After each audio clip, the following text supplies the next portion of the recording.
The deity Mahakala in Tantric Buddhism or Indian Buddhism, Tibetan Buddhism is a broad category, and it also can involve several different types of shall we say, being, because Mahakala doesn't have to be a single entity. It could be a particular deity taking the form of Mahakala. So we're not always even dealing with a single personality entity. We could be dealing with several. But also there's many, many different forms. And one of the forms is Maning Mahakala. Maning is a Tibetan word. It actually means without sex. So, in Buddhist philosophy, we have four kinds of ways of identifying things. We say it is, it isn't, it's both is and isn't, and it's neither is nor isn't.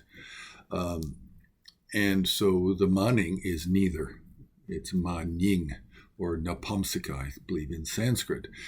Now, we have different types of categories of Mahakala, and another category is called Bhagavan, or Legden in Tibetan. And this one can be easily confused with Maning. And on the HAR website, we have a background painting 57915 is the number. And we had originally cataloged this as a Gompo Maning, where in fact it more likely is going to be a Bhagavan, a Legden Mahakala, a Legden Gompo. And the differences are minor iconographical differences, such as what the one-faced, two-armed Mahakala is holding. And in this case, for this painting, he's holding a sandalwood staff with a small kila, three-sided peg or nail on the lower part of the sandalwood shaft.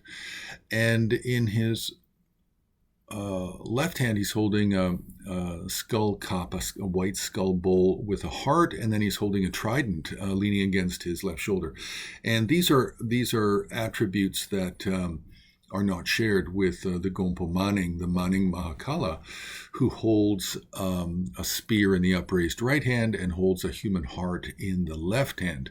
So we have several different attributes here. We have three attributes with this particular painting which are not the same as Maning, and only the human heart in the skull bowl is an attribute shared with Maning. Now, we also have a figure of two human figures above, to the right and left. And to the viewer's left, we can identify the figure as most likely a Padmasambhava, one of the founders of the early Buddhist schools.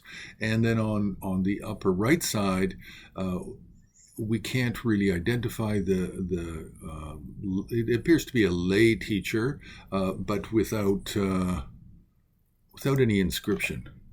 So it's difficult to tell, actually, even if he is a lay teacher. He could be a monastic. And he's holding a long life bowl, what appears to be a long life vase, in the right hand. So it's possible he was alive and was a teacher of the person who commissioned the painting. Now, what's also interesting is at the lower right, we have a form of Sri Devi, one-faced, two-armed, holding a sword upraised, a skull bowl, and a mongoose in the crux of her elbow, riding on what appears to be a mule. And then on the lower left, we have Damchen Garwa Nakpo, otherwise known as the blacksmith, worldly protector, holding a blacksmith's hammer. But in this case, we don't really see the bellows. What we see him holding a human heart to his open mouth.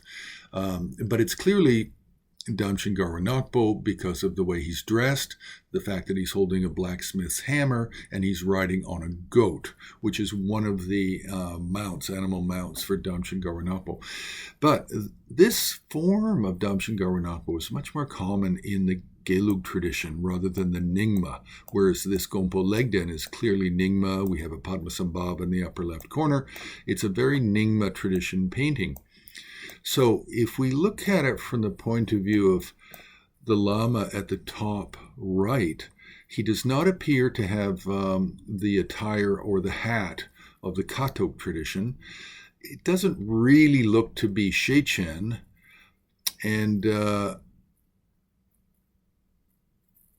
it's not the Payul hat either. So, and then we look down below, and then we have this Sri Devi type figure, which is similar to Maxor Gyalmo, and then the Damchen Garwa Nakpo being more in the Gelugpa form, more common to the Gelug, then it's most likely that this painting belongs to or comes from somebody who's a member of Dzogchen Monastery, because Dzogchen Monastery was founded by a student of the 5th Dalai Lama. Although it's primarily a Nyingma monastery, it's founded by student of the 5th Dalai Lama, and one of the main protectors of the monastery is Sri Devi Maxor Gyalmo, and so it's this could be a variant of that, plus with the Gelugpa, more commonly Gelugpa form of the Garwa Nakpo riding the goat. So it's more plausible that this is coming out of Dzogchen monastery tradition. So that's just a little bit of iconographic analysis. In terms of the style, definitely Eastern Tibetan. It's definitely Dege area of Kham province. And the style is quite similar to also what's shared with Dege town and with Palpung monastery as well. So we'll leave it there. You can press like, you can subscribe, you can join HAR on Patreon for more content, more visual Dharma culture, and also more updates and new findings in the field of Himalayan art. And you can also make a donation on the homepage of Himalayan Art Resources.